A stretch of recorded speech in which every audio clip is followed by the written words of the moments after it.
G'day guys and gal. There are some places in our own modern day Earth that you just straight up don't want to visit. The front lines of Ukraine, India as a woman, the United States if you're a Mexican and something is slightly off about your paperwork. But all of these places are an absolute paradise when compared to the Eye of Terror in Warhammer 40k. The Eye of Terror is hell's asshole, where it shits forth all the nasty stuff within it. Most planets within the Eye have devolved into demon worlds, with mutation and corruption running rife. Even for the supposed masters of the Eye, the Traitor Legions, life is terrible, as none of the warbands trust each other and they're all infighting on the daily. But the Eye is more than just a swirling mass of bad vibes. It has a deep, long history and lore, and despite the opening of the Great Rift, still plays a large role in the current setting. Before we get started, a few years ago I vowed to only ever partner with brands that I am a genuine customer of. That is why you only really ever see the same brands appearing on my channel time and time again. My favorite of these is Majorkill, a skincare brand that knows us blokes don't really know much about skincare beyond the fact that we should be doing it. Hence, Majorkill only asks you to fill out a quick survey before sending a custom skincare regime to your door. For example, as I'm in Australia and we get cum blasted by the sun on the daily due to a cheeky lack of ozone layer, my morning cream has sunscreen in it. Majorkill isn't just like snake oil weak ass ingredients that do nothing,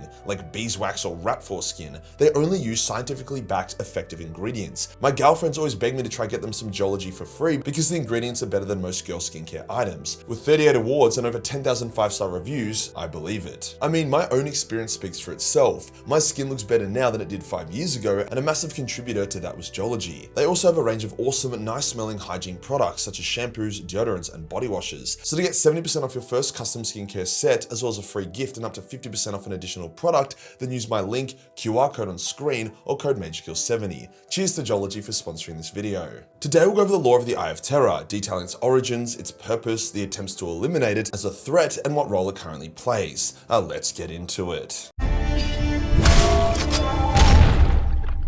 The fundamental yet breakable laws of the galaxy is that real space is to keep separated from the warp, least real space ceases to exist. The natural order does not allow for the warp to spill into reality, but the natural order has been getting fucked in the ass and kicked in the balls for millions of years, so we can't really rely on it. Chaos has been the one trying to cause most of this bending of the natural order. Older lore has chaos as something that emerged during the War in Heaven and slowly matured over millions of years. Newer lore actually has chaos as a part of the fundamental aspect of the galaxy. As long as sentient creatures exist, so will chaos in some form. Like, did you know that before the War in Heaven, where the Catan, Necrons, Eldar, Kroaks, and Old Ones all gangbanged each other to death, the Old Ones actually fought alongside the Necron tier against chaos. They developed a clever strategy to combat chaos. See, killing demons merely sends them back to the warp, allows them to reform, and then 1,000 years later or so, they pop back out and fight you again. However, if you trap the demons, they are unable to reform, and it permanently cuts them off from their god as long as they're trapped. Hence, their god is permanently depowered to a degree, as they have lost shards of themselves. As such, the Old Ones and Necron tier created these prison planets and trapped countless demons upon them. So many that eventually chaos got benched hard and the war against them ended for now. During the War in Heaven, the Eye of Terror was actually torn open for the first time. It's unclear how, but it was caused by the Old Ones, likely due to them abusing the warp and weaponizing it against the Necrons of the Catan. The Necrons actually managed to close the Eye of Terror and place many pylons and many worlds surrounding the Eye in order to force it to remain shut. This solution worked great. However, the Eye didn't permanently vanish, it was just more so stitched close. It was still a weakness in real space, even if it could no longer be used by chaos or the Old Ones. With the Eye shut and chaos benched, the sentient species of the galaxy were happy to finish genociding each other's tits off in the War in Heaven,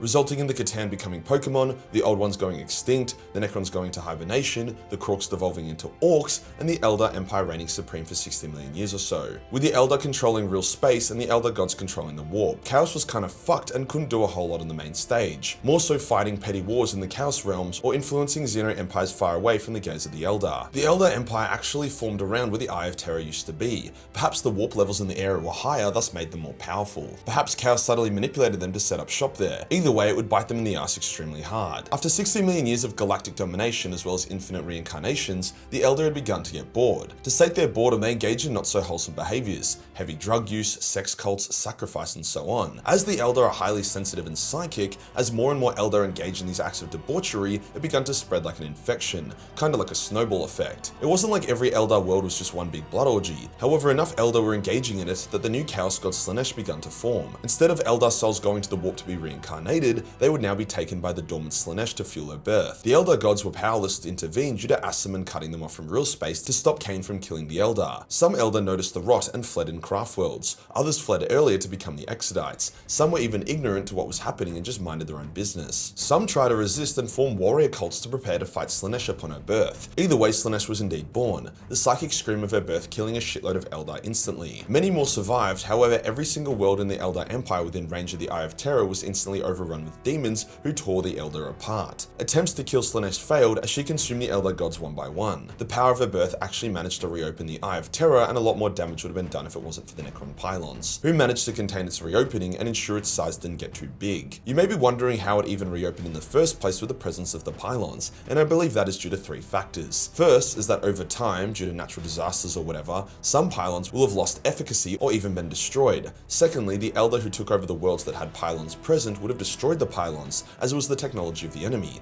Finally, the psychic power behind the birth of Slaanesh likely overwhelmed the pylons' anti-warp properties. Either way, the Eye of Terror 2 Electric Boogaloo was now in full effect, and whilst it was a terrible place to visit, full of demons and corruption, Chaos needs mortal followers to actually be able to sally forth. That is why Chaos is so horny for mortal followers instead of just relying on their demonic hordes. If Chaos built a warp ship, filled it with demons, and sent it out of the Eye, as soon as it left the Eye, the ship would begin disintegrating as the demons within weakened before being banished. That is why that despite the Eye now existing, it didn't really threaten the rest of the galaxy. It just sort of shat on the Eldar extremely hard. Chaos now had its foothold back in the galaxy, and it used it to lure Lorgar to Cadia in order to get him to send some of his wordbearer sons into the Eye. These sons were murdered and then possessed by demons, becoming the Gal Vorbak. They were also shown visions of the past, although through the untrustworthy eyes of Chaos, and came to the conclusion that whilst the Chaos gods sucked, they were the true gods, thus they were owed fealty. After his son's return, Lorgar himself entered the Eye and began the infamous pilgrimage of Lorgar, visiting numerous worlds within the Eye, being shown potential pasts and potential futures, until he decided to join Chaos and help kick off the heresy. As a side note, one of Perturabo's special powers was that no matter where he was in the galaxy, he could always see the Eye of Terror. Not really sure how that helped him. If anything, it just made him very paranoid and always feel watched. But out of all the Primarchs, only he could see it at all times. Interestingly, the Eye of Terror wasn't really a factor during the heresy. The Traitor Legions remained in real space, conquering and corrupting the Imperium. They managed to summon demons on many worlds outside of the Eye, as hundreds of thousands of Traitor Marines and their billions and billions of cultists and cannon fodder were not of the warp. They didn't need to use the Eye at all. However, when Horus was killed and the traitors were smashed and hunted during the Scouring, there was nowhere for them to go where the Loyalists wouldn't hunt them down. Nowhere except the Eye of Terror, a place so shit not even the vengeance of the Loyalists could reach them. Hence all Traitor Legions other than the Night Lords and the Alpha Legion went into the Eye of Terror. It was not a hero's welcome.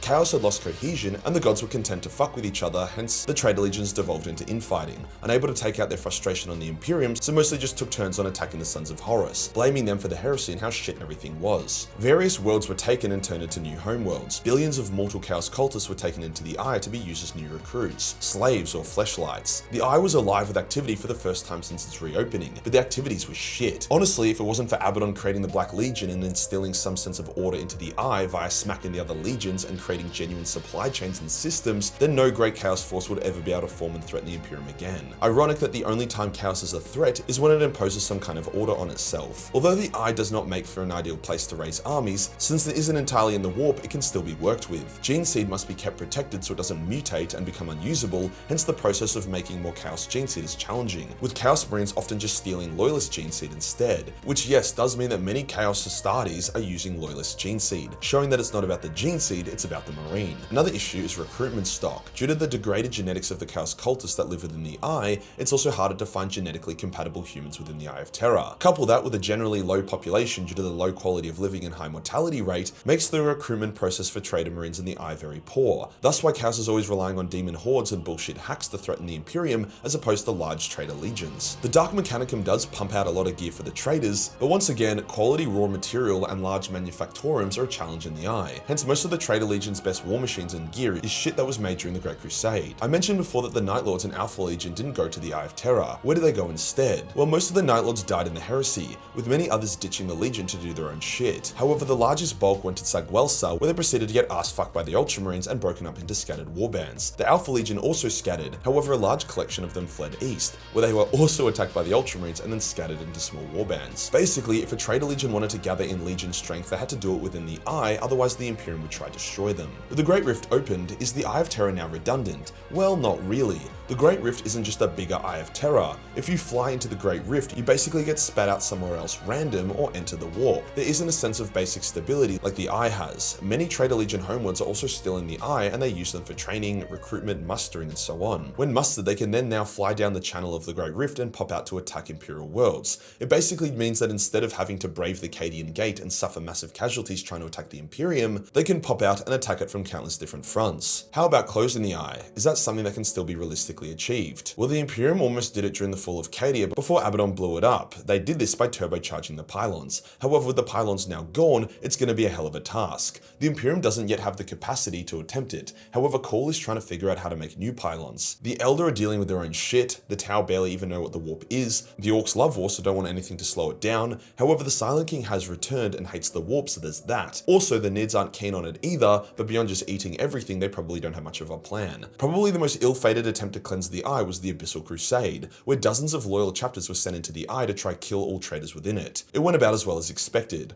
All chapters were wiped out, with many of them falling to chaos. So the Eye isn't going anywhere anytime soon, and it's still a massive asset for the traitors. Without the Eye of Terror, the scouring likely would have resulted in the near total annihilation of all Traitor Legions, leaving only scattered dregs and warbands. If you enjoyed the video and you want to support the channel, then pick up Ra V2. We remastered our best major mini model, so we're discontinuing our Ra V1 in a couple days, so great time to get either model. Hit the subscribe button and hit the real subscribe button for more terrifying content. Join the Discord for more memes and I'll see you in the next one. Peace.